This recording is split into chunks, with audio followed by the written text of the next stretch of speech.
नमस्कार. आजच्या तासिकेमध्ये आपण आर्थिक भूगोलाची व्याप्ती पाहणार आहोत.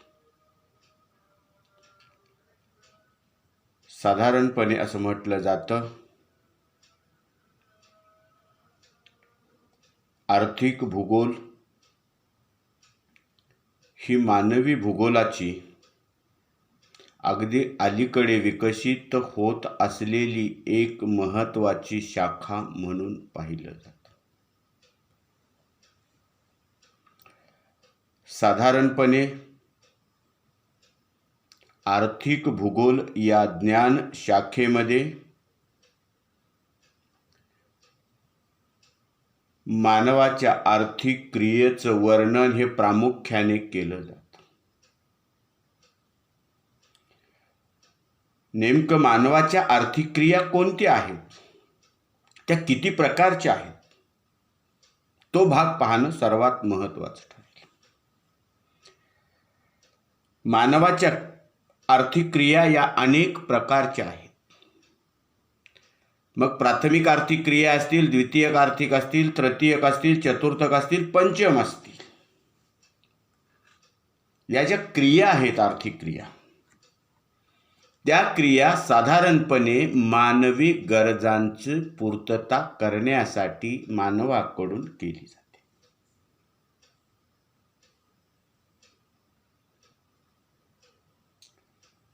मानवाच्या मूलभूत गरजा कोणत्या आहेत, त्या गरजांची पूर्तता करण्यासाठी साधारणपणे मानव जी क्रिया करतो ती त्याचा आर्थिक व्यवसाय बनते. मानवाच्या आर्थिक क्रिया कोणत्या आहेत? 1. अन्न, 2. वस्त्र, 3. निवारा आणि 4. शिक्षण आणि 5. आरोग्य. अलीकडं या 2 घटकांचा समावेश या मानवाच्या मूलभूत गरजामध्ये झालेला आपणाला दिसून येतो. साधारणपणे ज्या काही क्रिया मानवाकडून केल्या जात आहेत, त्या क्रियेचा जर विचार केला तर प्रामुख्याने असं म्हटलं जातं,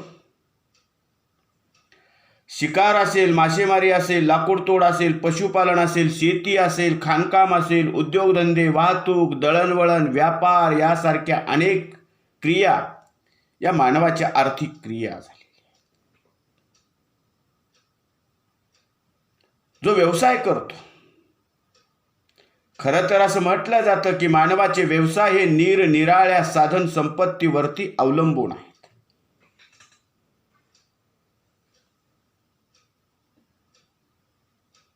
साधन संपत्ती कोणती आहे?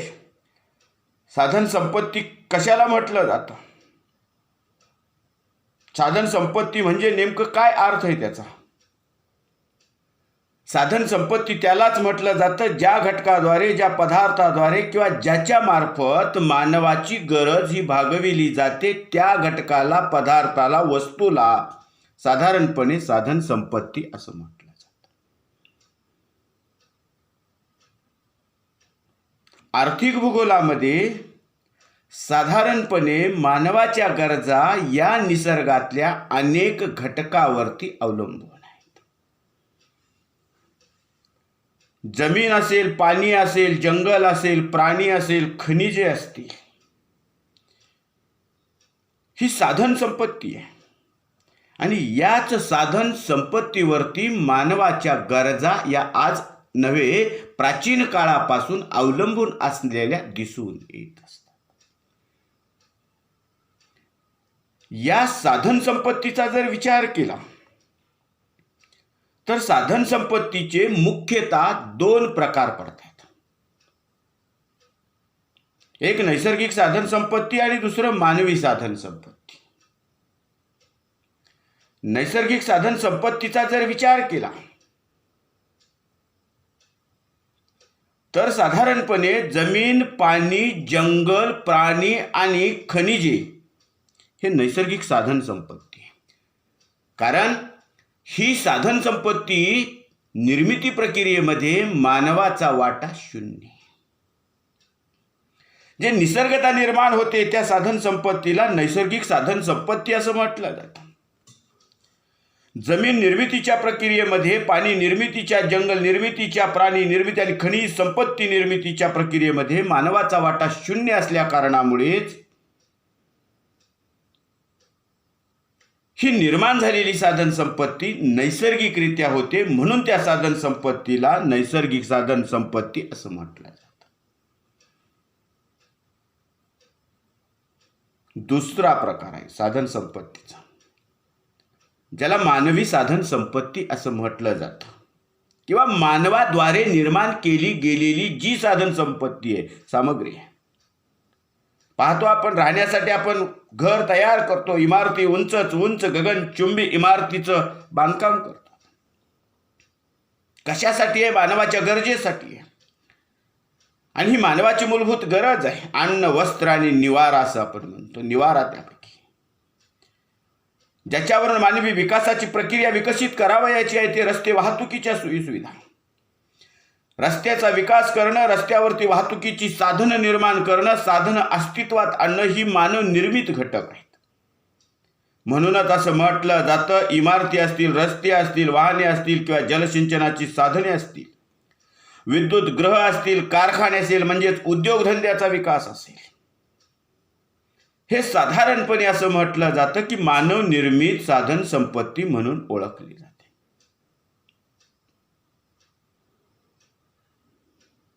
या साधन संपत्तीचा विचार करत असताना सर्वसाधारणपणे असं म्हटलं जातं की आर्थिक भूगोलाची व्याप्ती सांगत असताना, जरी अलीकडच्या काळामध्ये विकसित होत असलेली एक महत्त्वपूर्ण आणि स्वतंत्र अशी ज्ञानशाखा म्हणून जरी आर्थिक भूगोलाकडे पाहिलं जात असलं, तरी सुद्धा या शाखेला अनेक सामाजिक शास्त्राचा आधार घ्यावा लागतो आणि अनेक शास्त्राला या आर्थिक भूगोलाचा आधार घेऊन आपल्या शास्त्राचा विकास करावा लागतो. म्हणून हे शास्त्र एकमेकाशी परस्पर पूरक असणारं शास्त्र म्हणूनच या आर्थिक भूगोल ज्ञान शाखेला ओळखलं जातं. आज सध्या परिस्थितीचा विचार करतो आपण.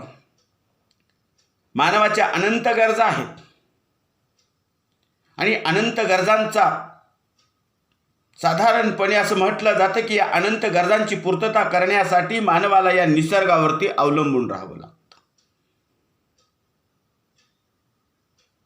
ज्या ज्या म्हणून मानवी गरजांची पूर्तता केली जाते ती निसर्गता निर्माण झालेल्या घटकावरती, हवा, पाणी, जमीन, मृदा, खनिजे, वनस्पती यासारख्या घटकावरती आपलं अस्तित्व या मानवाला टिकवून ठेवावं लागतं. विशेषतः एका वाक्यात जर सांगायचं असेल, या आर्थिक भूगोलाची व्याप्ती सांगत असताना असं म्हटलं जातं की त्या विषयात केल्या जाणाऱ्या अभ्यासावरून त्या विषयाची व्याप्ती साधारणपणे ठरत असते. त्या विषयाच्या व्याप्तीचा विचार केला जात असताना त्या विषयामध्ये कोणत्या घटकाचा कशा पद्धतीने अध्ययन केलं जातं ते सर्वात महत्त्वाचं समजलं जातं. मानवी साधन संपत्ती ही साधारणपणे मानवाने स्वतःच्या उपयोगासाठी आणि आपलं जीवन सुखी करण्यासाठी निर्माण करण्याचं काम केलेलं आहे. मानवाच्या सर्वच आर्थिक क्रियांचा अभ्यास हा प्रामुख्याने आर्थिक भूगोलामध्ये केला जातो.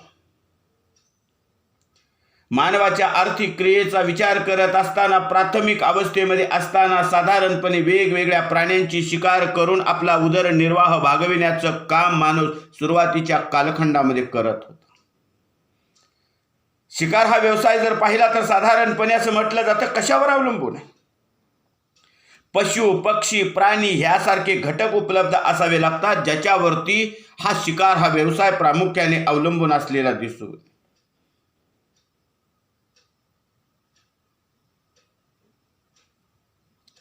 या शिकार या व्यवसायामध्येच असं म्हटलं जातं की मासा बरोबरच त्याची कातडी असेल, लोकर असेल, हाडा असतील, शिंगे असतील यासारखे पदार्थ गोळा करण्याचा व्यवसाय प्रामुख्याने जे आहे यांचा समावेशही याच शिकार यासारख्या मानवाच्या आर्थिक क्रियेमध्ये केला जातो.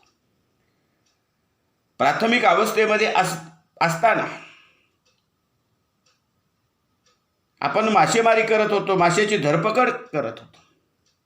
मासेमारी करण्याचा उद्देश काय आहे? त्याचा उद्देश आहे मानवी गरजांची पूर्तता करणे. अन्न ही मानवाची मूलभूत गरज आहे. साधारणपणे मानवी गरजाची पूर्तता करण्यासाठी निसर्गातल्या प्रत्येक घटकाचा वापर सातत्याने मानव करत असलेला आपल्याला दिसून येतोय. प्राथमिक अवस्थेत असताना मासेमारी करत होता.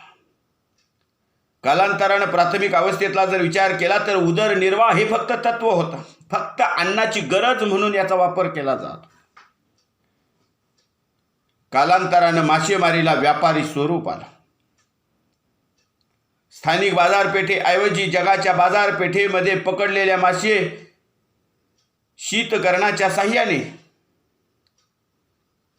एका ठिकाणाहून दुसऱ्या ठिकाणी पाठविण्याचं काम जगातले अनेक देश करत आहेत. जपानसारखा देश डॉगर बँक आणि ग्रॉड बँक या सर्वात जास्त मत्स्य क्षेत्र म्हणून ज्याच्याकडे पाहिलं जातं त्या क्षेत्रामध्ये मासेमारी करण्याचं काम आज आधुनिक पद्धतीने करत आहे. त्याचं कारण जपानमध्ये झालेला विज्ञान आणि तंत्रज्ञानाची प्रगती मोठ्या प्रमाणात असल्या कारणामुळे मासेमारीचा विकास प्रचंड प्रमाणात झालेला आपणाला दिसून येतो. जगातले अनेक देश आहेत. जगातल्या देशांची विभागणी करत असताना 3 गटामध्ये केली जाते. पहिला गट आहे विकसित राष्ट्र, दुसरा गट आहे विकसनशील राष्ट्र आणि तिसरा गट आहे अविकसित राष्ट्र. जपानचा समावेश विकसित राष्ट्रामध्ये होतो तर भारताचा समावेश विकसनशील राष्ट्रामध्ये होतो तर आफ्रिकेतील अनेक राष्ट्र अविकसित राष्ट्रामध्ये येतात. मासेमारीचा विकास करण्यासाठी साधारणपणे कोणते घटक कशा पद्धतीने उपलब्ध असावे लागतात?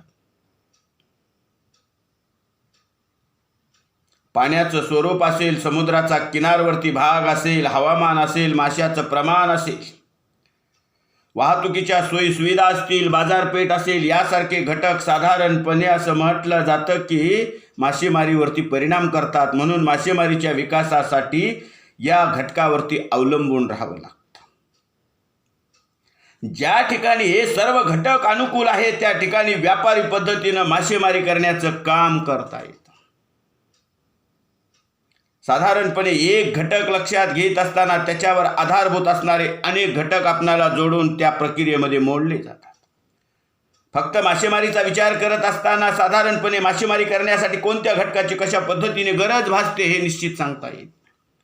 म्हणून मासेमारी बरोबरच बोटी बनवणे असतील, त्या दुरुस्त करणे असतील, जाळे विणण्याचं काम असेल, गळ तयार करण्याचं असेल, मासे वाळविण्याचं काम असेल, खारविण्याचं काम असेल आणि ते हवाबंद डब्यामध्ये भरण्याचं काम असेल, यासारखे महत्त्वाचे व्यवसाय हे प्रामुख्याने या मासेमारी विकासाच्या संदर्भाने येत असतात.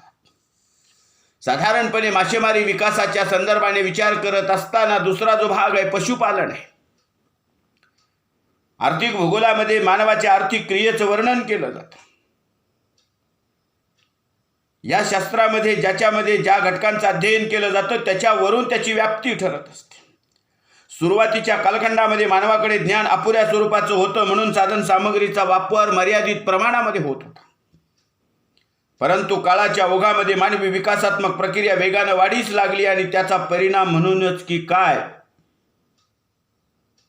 या सर्व घटकांचा विकास होत गेला आणि प्रत्येक घटकाचं स्वरूप बदलत गेलं.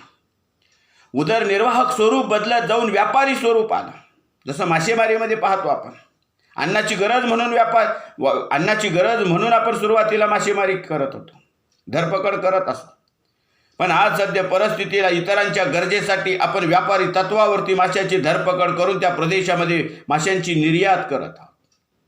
जसं आपण मासेमारीचं सांगतो तसंच पशुपालन असेल, शेती असेल, लाकूडतोड असेल, खाणकाम असेल, उद्योगधंदे असतील, यासारख्या अनेक घटकाचं आपल्याला आकलन या पद्धतीनं करावं लागणार आहे.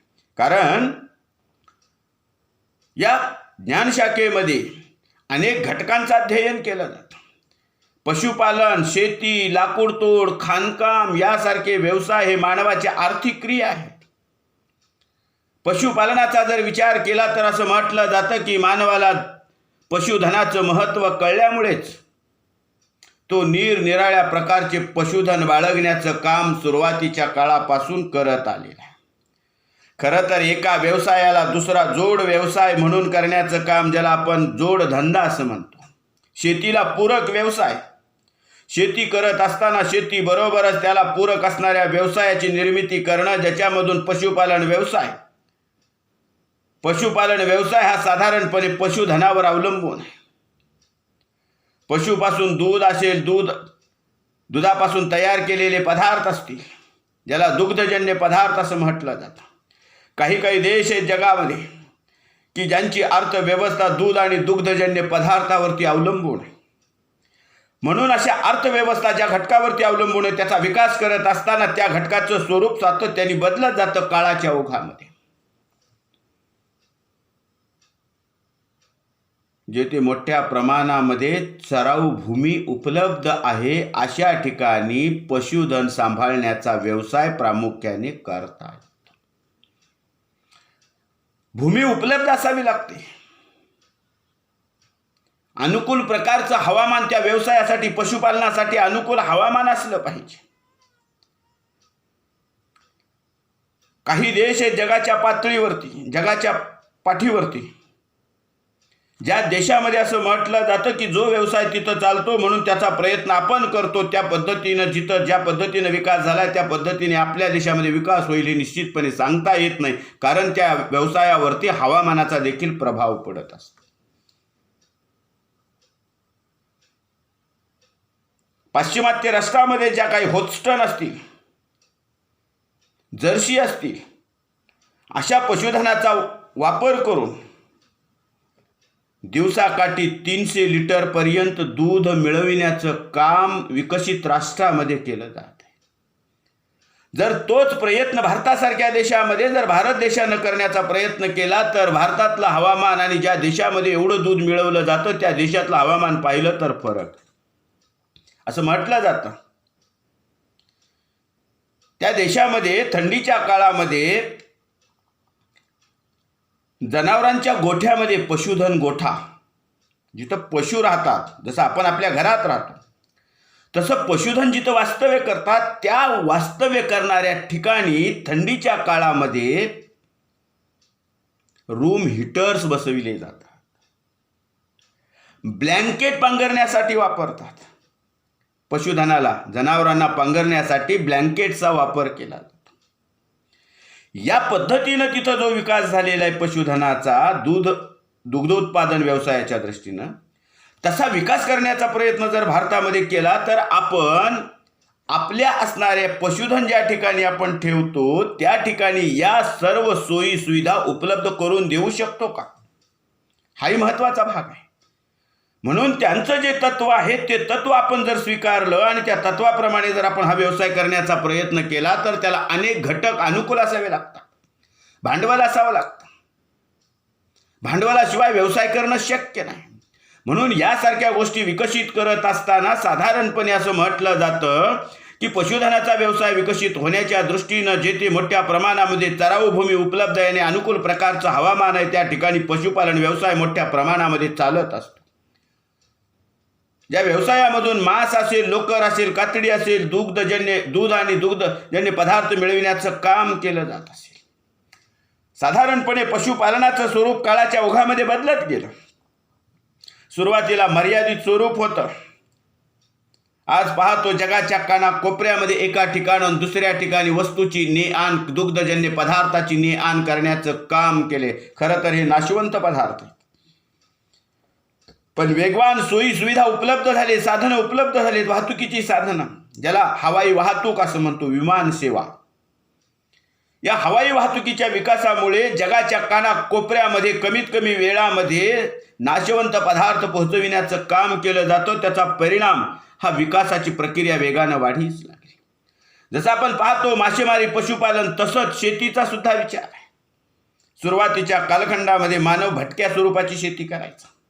एका ठिकाणच्या वृक्षाची तोड करणे, बिया फेकून देणे, जेवढं मिळतं त्याच्यावरती आपली फक्त गुजराण करणे, अन्नाची गरज जेवढी आहे तेवढंच मिळविण्याचं काम सुरुवातीला करायचं.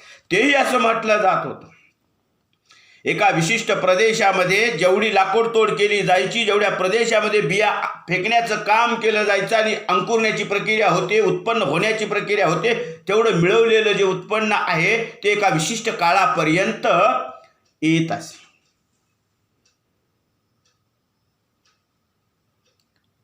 जसा जसा काळ पुढे लोटला जाईल तसं तसं त्या प्रदेशामध्ये नंतर बिया फेकल्या तर उत्पादनात फारशी वाढ होत नाही हे जेव्हा लक्षात आलं तेव्हा मानव तो प्रदेश सोडून दुसऱ्या प्रदेशामध्ये जाऊ लागला.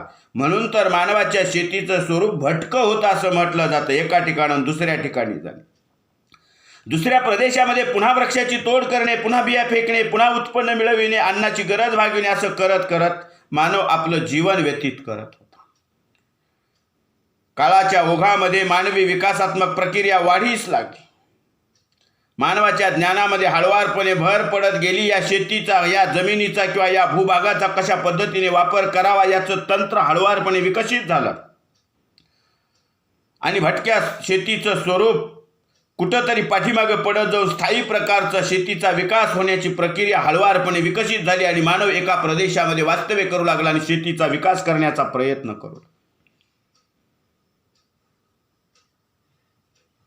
खरं तर अन्नधान्य माहिती मिळाल्यावरती मानव शेती करू लागला असं म्हटलं जातं. आज सद्य परिस्थितीचा विचार करत असताना 10 ते 12 हजार वर्षापूर्वी शेतीचा शोध लागला असं म्हटलं जातं. आणि जेव्हा केव्हा शेतीचा शोध लागला आणि तेव्हापासून मानव शेती करू लागला असं म्हटलं जातं. शेती करण्यासाठी साधारणपणे अनुकूल भूरचना असावी लागते, सुपीक जमीन असावी लागते.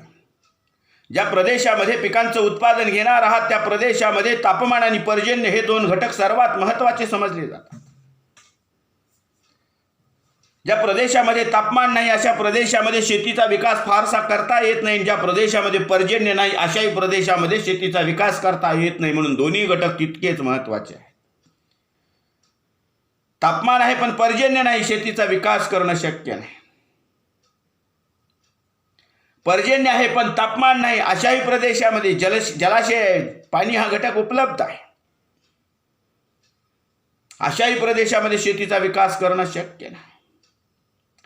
म्हणून असं म्हटलं जाते, स्थल काल परत्वे शेतीचा प्रकार हा बदलत जातो. सद्य परिस्थितीला विचार करत असताना कोरडवाहू, बागायती वगैरे वगैरे असे शेतीचे आपण प्रकार पाहतो. ज्या प्रदेशामध्ये पावसाचं प्रमाण कमी आहे तिथं निसर्गावरती आधारित शेती केली जाते. परंतु असेही काही देश आहेत जगाच्या एका भागामध्ये पाऊस पडतो, त्या भागामध्ये पडणाऱ्या पावसाचं पाणी, संचित झालेलं पाणी ते साठवलं जातं आणि ते दुसऱ्या प्रदेशात कालव्याच्या मार्फत पाठविलं जातं. आपल्या देशामध्ये सर्वात उंच धरण म्हणून ज्या भाकरा नानगल धरण आहे, या धरणाचं पाणी राजस्थानच्या वाळवंटीय प्रदेशामध्ये, विशेषतः उत्तर राजस्थानचा जो भाग आहे, हरियाणाला लागून असणारा राजस्थानचा जो प्रदेश येतो त्या प्रदेशामध्ये हिरवं नंदनवन फुलविण्याचं काम याच भाकरा नानगल धरणामुळे झालेलं आपणाला दिसून येतं.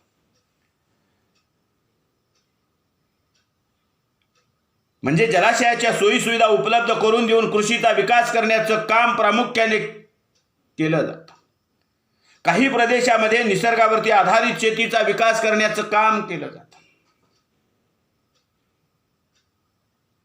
शेतीचे प्रकार सुद्धा वेगवेगळे प्रकार आहेत. सखल मैदानी भागामध्ये केली जाणारी शेती असेल, पठारी प्रदेशामध्ये केली जाणारी शेती असेल आणि पर्वतीय प्रदेशामध्ये केली जाणारी शेती असेल, ही वेगवेगळ्या प्रकारची शेती आहे. काही क्षेत्रामधून वर्षातून 2 वेळा 3 वेळा पिकांचं उत्पादन घेतात, तर काही क्षेत्रामधून किंवा काही प्रदेशामध्ये वर्षातून 1 किंवा 2च पिकं प्रामुख्याने घेतली जातात. म्हणजे मृदेचा प्रकार, मृदेमध्ये अस्तित्वात असणारे घटक आणि मृदेमध्ये पाणी साठवून ठेवण्याची क्षमता कशा पद्धतीने आहे त्याच्यावर त्या शेतीचा विकास किंवा भूभागाचा विकास झालेला आपल्याला दिसून.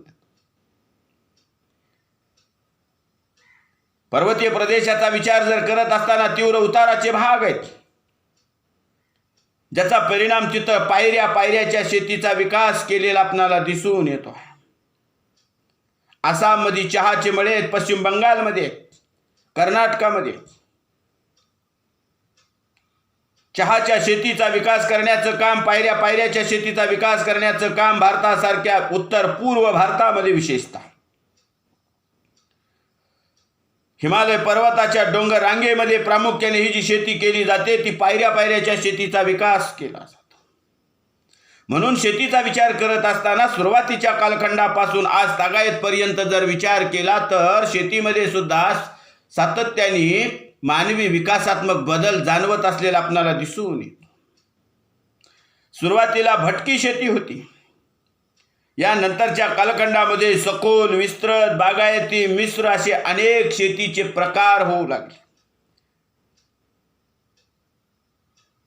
काही ठिकाणी असं म्हटलं जातं मंडई बागायती शेतीचा विकास होऊ लागला. लोकांच्या गरजेसाठी शहराच्या सभोवतालच्या प्रदेशामध्ये भाजीपाल्यांचं, फळावळांचं, दूध, अंडे यासारख्या असणाऱ्या घटकाचं उत्पादन करून या वस्तू शहरामध्ये पुरवण्याचं काम झालं. त्याला शेतीचं वेगळं नाव पडलं. काही शेतीमध्ये विस्तृत प्रमाणामध्ये पिकांची लागवड केली जाते. विकसित राष्ट्रामध्ये अमेरिकासारखा देश आहे, ज्या देशामध्ये हजारो हेक्टर क्षेत्र आहे. त्या हजारो हेक्टर क्षेत्रामध्ये असं म्हटलं जातं एकच पिकाची लागवड प्रामुख्याने केली जाते. गहू असेल, सोयाबीन असेल, मका असेल यासारख्या पिकांची लागवड प्रामुख्याने केली जाते. अमेरिकेमध्ये विशेषतः गव्हाचं उत्पादन सर्वात जास्त मिळविलं जातं. भारतासारख्या देशामध्ये पंजाब आणि हरियाणा राज्यामध्ये विस्तृत क्षेत्रावरती गव्हाच्या शेतीचा विकास केला जातो. म्हणून पंजाबला गव्हाचे कोठार असे म्हणतात. काही ठिकाणी असं म्हटलं जातं जमिनीचे तुकडीकरण झालेले आहे. तुकडीकरण होण्याची अनेक कारण आहेत. त्या संदर्भाने वाढत्या लोकसंख्येचा परिणाम साधारणपणे जमिनीची तुकडे झालेले आहे. आज सध्या परिस्थितीचा विचार करत असताना असं म्हटलं जातं की भारतामध्ये 0.30 हेक्टर क्षेत्र प्रत्येकाच्या वाट्याला येत आहे आकडेवारीनुसार. आणि म्हणून हे तुकडीकरण जे झालं त्याचा परिणाम काय झाला की सखोल शेतीचा विकास झाला. जमिनीचं आकार लहान होत गेले आणि लहान आकारामध्ये सर्व भाग पिकाखाली कसा आणता येईल याचा प्रयत्न केला जाऊ लागला. म्हणून त्या शेती प्रकाराला सखोल शेती प्रकार असं म्हटलं जातं. म्हणून हे शेतीचं जे स्वरूप आहे सातत्याने बदलत गेलं. म्हणून या सर्व घटकांचं, शेती असेल, पशुपालन असेल, मासेमारी असेल, या घटकाचं आकलन प्रामुख्याने आर्थिक भूगोलाच्या व्याप्तीमध्ये भर टाकत आहे. दिवसेंदिवस मानवी विकासात्मक प्रक्रिया वाढीस लागत आहे. त्याचा परिणाम या असणाऱ्या मानवाच्या आर्थिक क्रियेचं स्वरूप बदलत चाललं. त्याचा परिणाम व्याप्ती सुद्धा दिवसेंदिवस वाढत चालली. जसं आपण पाहिलं, आपण मासेमारी, पशुपालन, शेती, तसं आपण लाकूडतोड व्यवसाय सुद्धा पाहतो. पूर्वीच्या काळी लाकूडतोड कशासाठी केली जायचे? मानवाची मूलभूत गरज आहे. आज सध्या परिस्थितीचा जर विचार केला तर लाकूडतोड हे व्यापारी तत्वावरती केली जात आहे. हे व्यापारी तत्व कशामुळे आलं?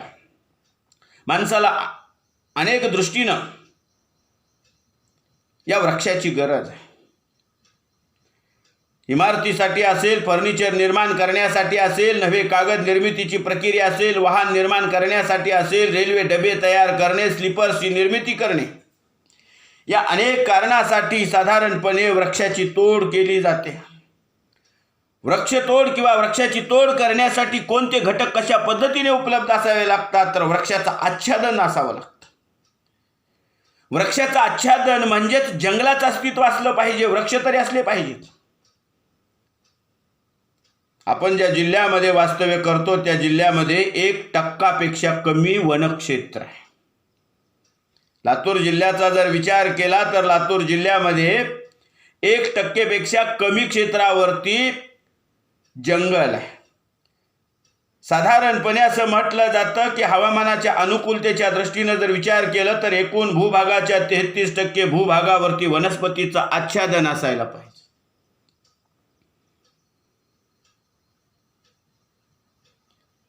महाराष्ट्राचं क्षेत्रफळ, त्या क्षेत्रफळापैकी किती टक्के भागावरती वृक्षाचं आच्छादन आहे, जंगलाचं अस्तित्व आहे.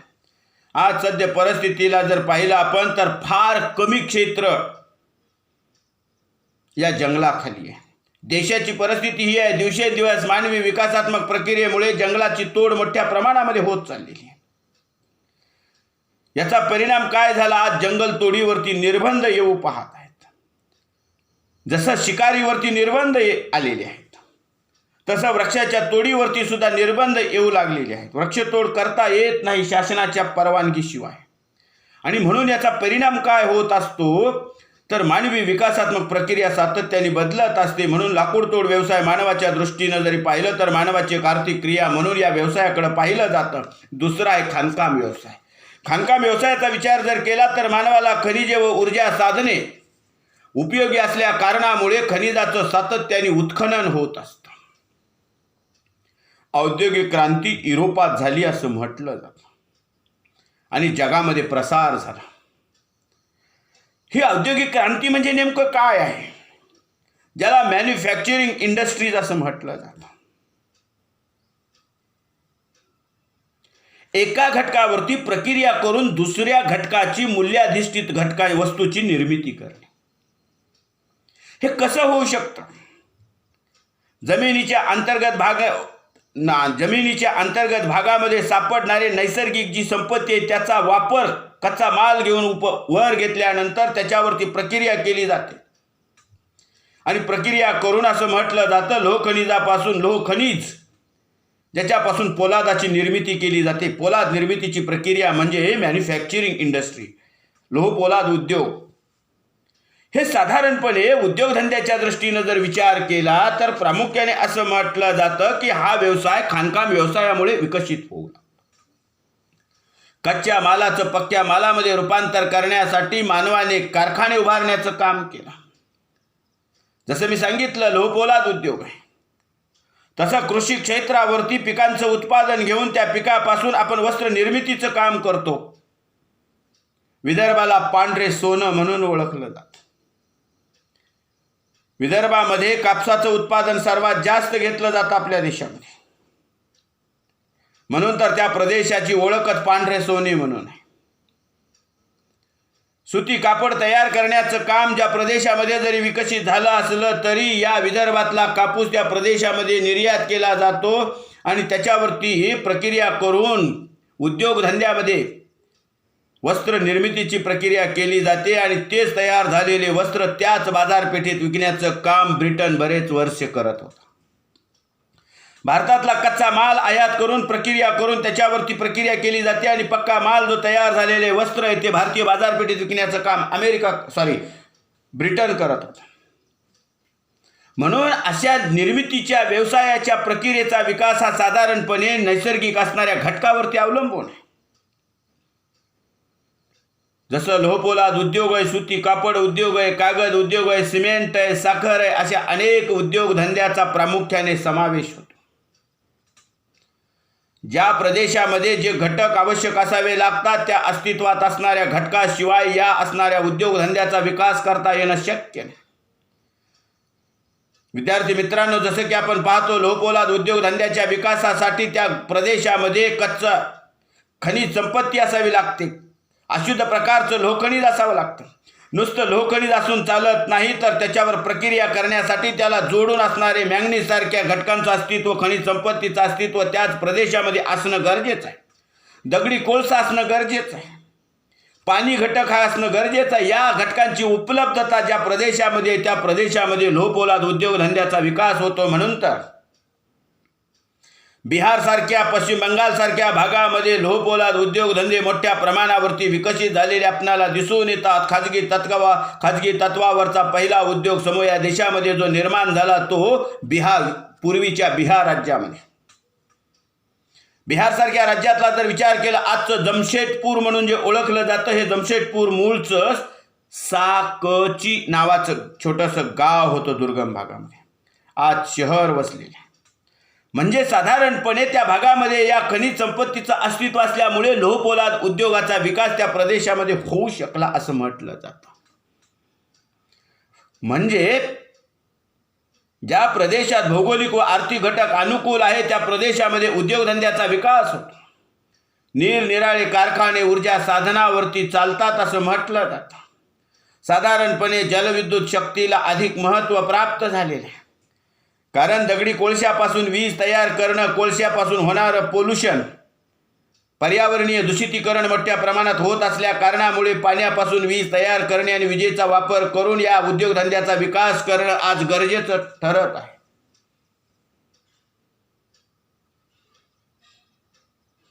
म्हणून जलविद्युत शक्तीचा विकास करण्याचं काम होत आहे. खरं तर कच्चा व पक्क्या मालाची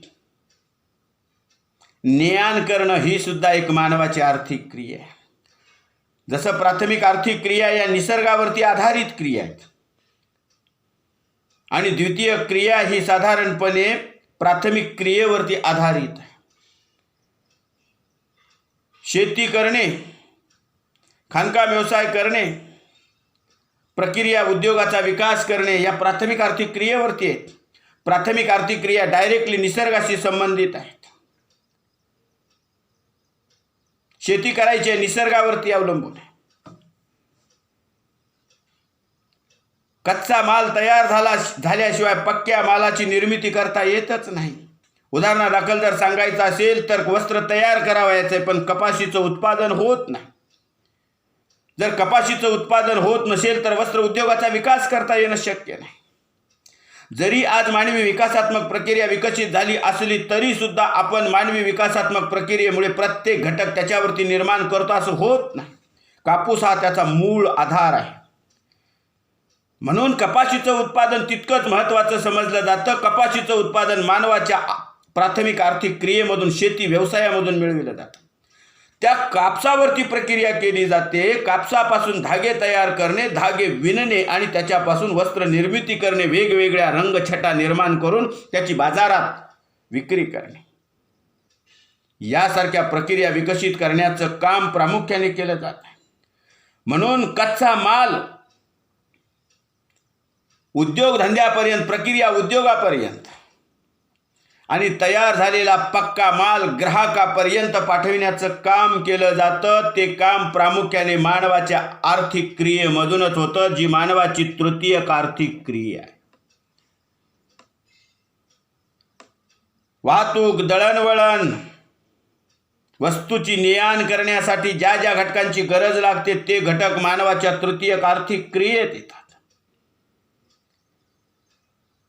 वाहतुकीच्या सोयीसुविधा उपलब्ध करत असताना रस्ते वाहतुकीचं, लोहमार्गाचं, हवाई वाहतुकीचं आणि जलमार्गाचं विकास होणं तितकंच महत्त्वाचा समजला जातो. कारण या वाहतूक साधनांचा विकास होऊन चालत नाही, नुसती साधनं असून चालत नाही. रस्त्याचा विकास झाला पाहिजे. रस्ते चांगल्या प्रकारचे असतील तर वाहतुकीची साधनं वेगानं धावू शकतील. तयार झालेला पक्का माल बाजारपेठेत आणि कच्चा माल उद्योगधंद्यापर्यंत पाठविण्याचं काम लवकरात लवकर किंवा कमी वेळेत करता येईल असं म्हटलं जातं. म्हणून वाहतूक मार्गामुळे साधन संपत्ती व उद्योगधंद्याचा प्रामुख्याने विकास होत असतो. आज आपण पाहतो मराठवाड्याचा विकास का झाला नाही असं सांगितलं जातं. पश्चिम महाराष्ट्रामध्येच उद्योगधंद्याचा विकास झाला. त्याला अनेक घटक कारणीभूत आहेत. त्यापैकी एक महत्त्वाचा घटक कारणीभूत आहे तो म्हणजे रस्ते वाहतुकीचा विकास. रस्त्यांचा जर विचार केला तर रस्त्यांचे वेगवेगळे प्रकार आहेत. ज्या प्रदेशामध्ये हमरस्त्यांचं जाळ आहे, नॅशनल हायवेज म्हणतो, राष्ट्रीय महामार्ग, अशा रस्त्यांचं जाळं ज्या प्रदेशामध्ये आहे त्या प्रदेशामध्ये उद्योगधंद्याचा विकास मोठ्या प्रमाणामध्ये होत असलेला दिसून येतो. म्हणून यासारख्या गोष्टी विकसित करण्याच्या दृष्टीनं जर पाहिलं, तृतीयक आर्थिक क्रिया जरी मानवाची असली तरी सुद्धा याचा विकास होत असताना अनेक घटक महत्त्वपूर्ण समजले जातात. परंतु आज साधन संपत्तीचा विकास पाहत असताना साधन संपत्तीचं वितरण जर जगामध्ये पाहिलं तर असमान स्वरूपामध्ये झालेले. एकाच प्रदेशामध्ये जिथं मानव वास्तव्य करतो त्याच प्रदेशामधून सर्व वस्तूचं उत्पादन होईल आणि मानवी गरजाची पूर्तता होईल असं निश्चित सांगता येत नाही. कारण मानवाला आपल्या गरजासाठी इतर प्रदेशावरती अवलंबून राहावं लागतं, कारण आपल्या प्रदेशामध्ये सर्व पदार्थांचं सर्व वस्तूचं उत्पादन होतं असं नाही, असमान वितरण झालेलं आहे जगामध्ये. ज्या प्रदेशात जे पिकतं त्या प्रदेशामध्ये त्याचा वापर निश्चितपणे होत असतो, परंतु एखाद्या प्रदेशामध्ये एखाद्या वस्तूचं उत्पादन होत नाही. आज पाहतो अरेबियाच्या वाळवंटीय प्रदेशामध्ये खनिज तेलाचे साठे प्रचंड प्रमाणामध्ये आहेत, पण पाणी उपलब्ध नाही. भारतासारखा देश त्या आखाती देशांना पाणी, शुद्ध पाण्याचा पुरवठा करण्याचं काम भारतासारखा देश करतो. सांगायचं तात्पर्य असं आहे की इथं ज्याची निर्मिती होते ते इतर प्रदेशामध्ये अस्तित्वात असणाऱ्या गोष्टीची आपल्याकडे जी जास्त आहे ती इतराला देणे आणि इतराकडे जास्त असलेली वस्तू आपल्याला आपल्या विकासासाठी घेणं, देवाणघेवाण, ज्याला व्यापार असं म्हटलं जातं. आणि व्यापारामुळे एकमेकांच्या गरजाची पूर्तता करण्याचं काम केलं जातं केवळ साधन संपत्तीच्या असमान वितरणामुळे. विषम वितरण झालेलं आहे. ब्रिटनसारखा देश आहे, 3000 बेटांचा देश म्हणून ज्या देशाची ओळख आहे त्या देशामध्ये असं म्हटलं जातं साधन संपत्तीचं फारसं प्राचुर्य नाही. त्या देशामध्ये साधन संपत्ती नाही, पण ज्ञानाच्या जोरावरती जगामध्ये साम्राज्य गाजविण्याचं काम जर कुणी केलं असेल तर या ब्रिटिशांनी केलं किंवा ब्रिटन या देशांनी केलं. ब्रिटनवरती सूर्य मावळत नव्हता असं म्हटलं. म्हणजे एवढं साम्राज्य विस्तार करण्याचं काम या ब्रिटननं केलं होतं. म्हणून कोणत्याही पदार्थाच्या वस्तूच्या उत्पादनामध्ये कोणताही एखादा प्रदेश हा स्वयंपूर्ण असू शकत नाही. म्हणून त्याच्यामधून व्यापार विकसित झाला, व्यापाराचा विकास झाला आणि त्याच्यामुळेची मानवाची तृतीयक आर्थिक क्रिया विकसित झाली. अशा मानवाच्या मूलभूत क्रियेचा विचार करत असताना साधारणपणे अन्न, वस्त्र आणि निवारा या मानवाच्या मूलभूत गरजा आहेत. आणि या मूलभूत गरजांची पूर्तता करण्यासाठी साधारणपणे मानवाकडून जी आर्थिक क्रिया केली जाते ती कालांतरानं मानवाचा व्यवसाय बनत असते. आणि म्हणून या व्याप्तीमध्ये असं म्हटलं जातं दिवसेंदिवस भर पडत चालले. त्याचा परिणाम म्हणून की काय, या विषयाची आर्थिक भूगोलाची व्याप्ती वाढत चाललेली आहे. सुरुवातीच्या कालखंडामध्ये या आर्थिक भूगोलाची व्याप्ती अतिशय मर्यादित स्वरूपामध्ये होती, कारण मानवाचा विकास फारसा नव्हता. परंतु 21सावं शतक हे संगणकाचं शतक म्हणून ओळखलं जातं, ज्याला कम्प्युटर युग. या संगणक युगामध्ये असं म्हटलं जातं की मानवी विकासात्मक प्रक्रिया मोठ्या प्रमाणात विकसित झाली. म्हणून या विषयाचं स्वरूप सुद्धा दिवसेंदिवस बदलत चाललं आणि म्हणूनच याच्या व्याप्तीमध्ये दिवसेंदिवस भर पडत चाललेली आपणाला दिसून येते. म्हणजेच या ठिकाणी आर्थिक भूगोलाची व्याप्ती हा भाग इथंच संपला. उर्वरित भाग नंतरच्या तासिकेमध्ये. धन्यवाद.